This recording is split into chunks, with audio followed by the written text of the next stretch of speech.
Uy, good morning mga kalablab naming viewers, no? For today's video ay gagawa po ako ng kutsinta kasi meron pong nag-order sa akin ng kutsinta.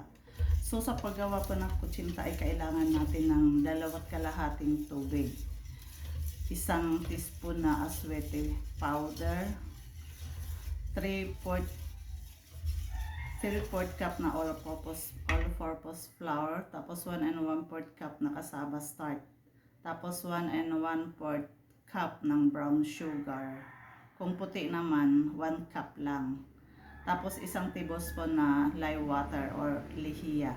So ako, pag gumagawa po ako nitong kutsita, ang ginagamit ko pong pag pinakatubig niya ay yung nagpapakulo po ako ng pandan kasi meron po kasi akong tanim na pandan. So nung una hindi ito yung ginagawa ko, pero since sabi ko nung sinubukan ko dahil may pandan naman akong tanim.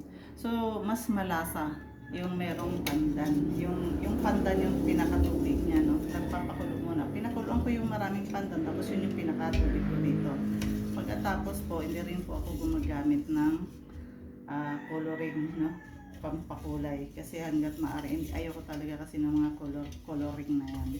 Kung kinakailangan meron namang alternatibo, aswete ka na lang. So akong ginamit ko yung buto, yung aswete na nabibili sa palengke, tapos pinakuluan ko dun sa tubig na pandan water.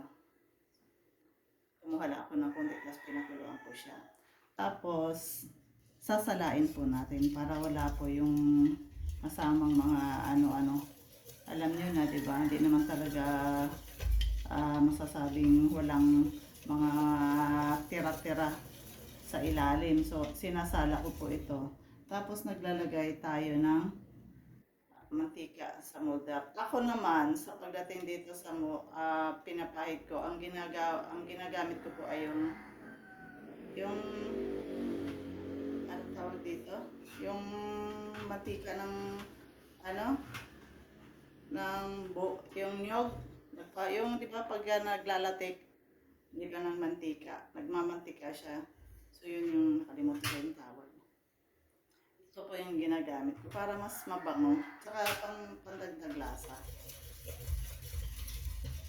So, haluin na po natin to. Ito walang problema kahit haluin mo yan. Walang ano. Kasi kailangan mo minsan haluin dahil bumababa yung mababa yung parang yung hindi ko alam kung yung kasaba ba o yung all-purpose flour. Bumababa siya. So, kailangan hahaluin mo siya bago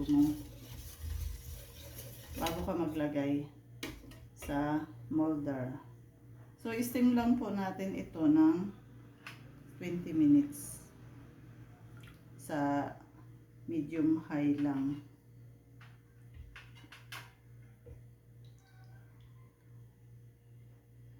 So, yung binigay ko po sa inyo, sa isahang set lang yun.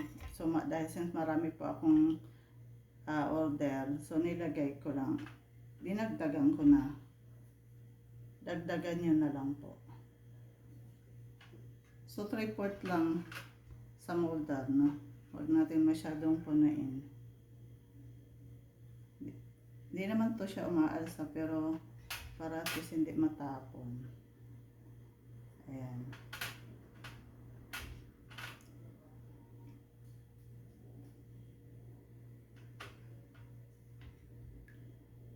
Kalimutan ko yung mga bagay. Kagabi, gumawa na po ako ng photo cheese ko. Ginawa ko na yung kagabi kasi baka maghahol ako sa oras. So, pinakita ko lang po to sa inyo. Pero actually magsisimba pa po ako.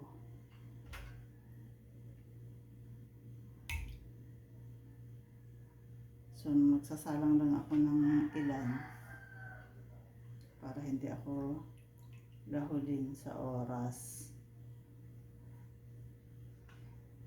So, make sure na kumukulo na po yung tubig. So, ganun din, maglalagay din tayo ng tela dun sa ibabaw ng takip natin para hindi mag-moist, hindi matuluan yung ating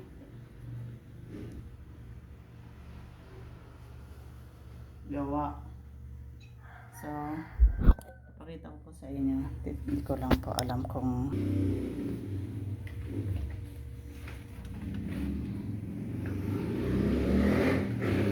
kumulo na ba siya. So, titingnan natin kung kumulo na.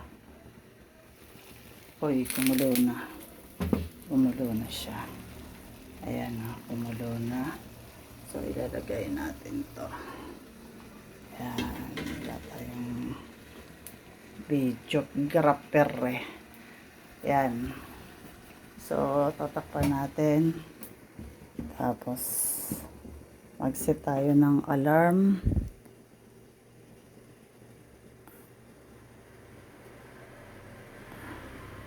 Ayan.